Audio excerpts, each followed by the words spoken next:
Je vais reprendre effectivement la première la question de Monsieur le sénateur Richard sur les d'autres comparses. Donc, hormis, je l'ai dit tout à l'heure, hormis celui qui a été vu employé de la République en marche, d'après ce qu'on peut savoir, selon les éléments en ma possession, il semblerait manifestement qu'au sein du GSPR, j'insiste bien sur le semblerait avec le conditionnel qui s'impose, qu'effectivement au sein du GSPR, nous avions un groupe de personnel hors police et hors gendarmerie, hors du champ de la mission régalienne de sécurité qui doit être celle du GSPR et de la protection du président de la République et de son épouse, qui en l'occurrence étaient des civils, des privés. Et c'est bien pour ça que j'ai employé depuis le début, depuis jeudi dernier, j'emploie le terme de barbouze, parce que ces gens-là n'ont aucune habilitation. Ce ne sont ni plus ni moins que, sans que ce soit péjoratif, parce que j'ai beaucoup de respect pour les métiers de la sécurité privée, mais ce sont des vigiles qui étaient employés aujourd'hui manifestement par M. Benalla dans le cadre de la protection de la présidence de la République. Oui, effectivement.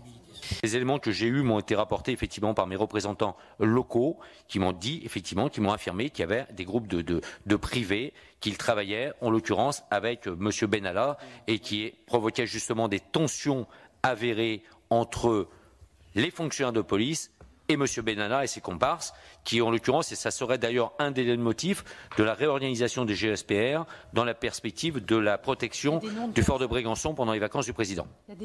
Sur le poisson dans l'eau, oui, c'est-à-dire qu'effectivement, manifestement, il faisait un peu ce qu'il voulait. Quand on a appris qu'il avait un badge d'accès à l'Assemblée nationale, peut-être qu'on apprendra qu'il en avait un pour le Sénat, je ne sais pas. Je vous rassure que quand on vient à au Sénat ou à l'Assemblée nationale que nous sommes armés, nous, on est obligé de passer par tout un tas de procédures. Il semblerait que si M. Benalla était armé, lui, ça devait être plus simple pour lui. Donc là encore, deux poids, deux mesures. Ça veut dire qu'en fait, on lui donnait toutes les accréditations, sans parler de sa carte de visite, où il y a marqué adjoint du chef du cabinet de l'Élysée. Ça ouvre beaucoup de portes. Et il faut vous mettre à la place de tout un tas de policiers qui, quelque part, se disent qu'est-ce qu'il va se passer pour moi si jamais je viens me mettre à l'encontre de ce monsieur dont on ne connaît pas forcément la capacité de nuisance. Bon. Ensuite, la question sur le débriefing. Bah oui, nous on est syndicalistes, j'aurais bien aimé un jour assister à un débriefing d'une grande manifestation à la préfecture de police. On nous a dit que c'était une quarantaine de personnes. J'ose espérer quand même que tout le monde ne peut pas rentrer là-dedans comme dans un moulin. Il semblerait qu'il a pu assister au débriefing du 1er mai. Ça pose des questions. Nous, on a eu des remontées, je réponds à une question par la même occasion, de collègues qui nous ont dit qu'il se comportait un petit peu comme un cador, comme quoi tout devait lui être ouvert et qu'il reprenait les gens et qu'il intervenait sur les dispositifs. Ça veut bien dire qu'il se pensait capable de tout faire. Moi, ce matin, j'ai répondu cela et qu'effectivement, il a été vu sur plusieurs opérations et sur plusieurs débriefings sur les voyages présidentiels. Et ce que je note, c'est qu'il a été surtout vu, et ça par tous les policiers, au pied du bus à Roissy et des Champs-Élysées de l'équipe de France, et que quand on est rendu sur des tâches administratives, moi, en général, quand on est sur des tâches administratives, on est au bureau, on n'est pas sur la voie publique. S'agissant des équipements, ce sont des équipements effectivement de protection qui peuvent être donnés si il est accompagnateur sur des missions à risque, mais jamais, en tous les cas pas à ma connaissance, on a eu une information que ces observateurs est équipés de matériel police. Alors, par exemple, si on donne un gilet pare-balles, le gilet pare-balles, le mot police, c'est un scratch qu'il y a dessus. Donc, il suffit de l'enlever pour le rendre civil. Donc, il n'y a pas de difficulté. Là, il avait un casque siglé police. Bon, là aussi, il faut s'interroger sur qui a pu donner ce matériel de police.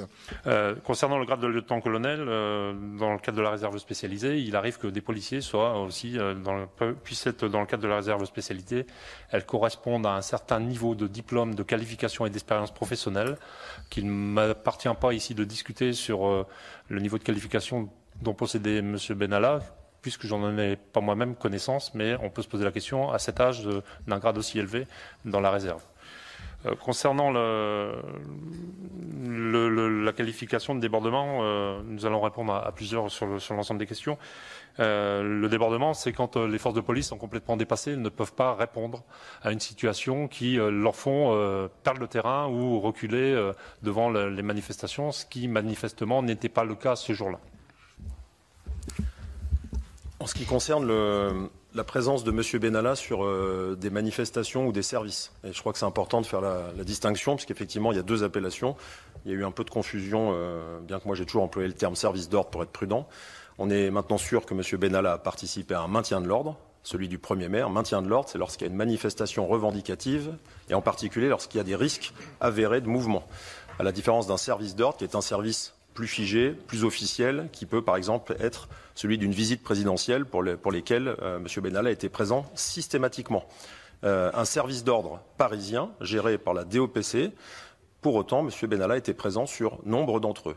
Il y a également eu, mais ça votre commission l'établira avec les différents témoignages, des services d'ordre qui ne concernaient pas uniquement le déplacement du président de la République, puisque ça m'a également été dit par des fonctionnaires de police, de la préfecture de police, qui à ces occasions ont croisé régulièrement M. Benalla, d'où le fait que pour eux c'était officiel et qu'ils ne s'en plaignaient pas. C'était des déplacements de qui?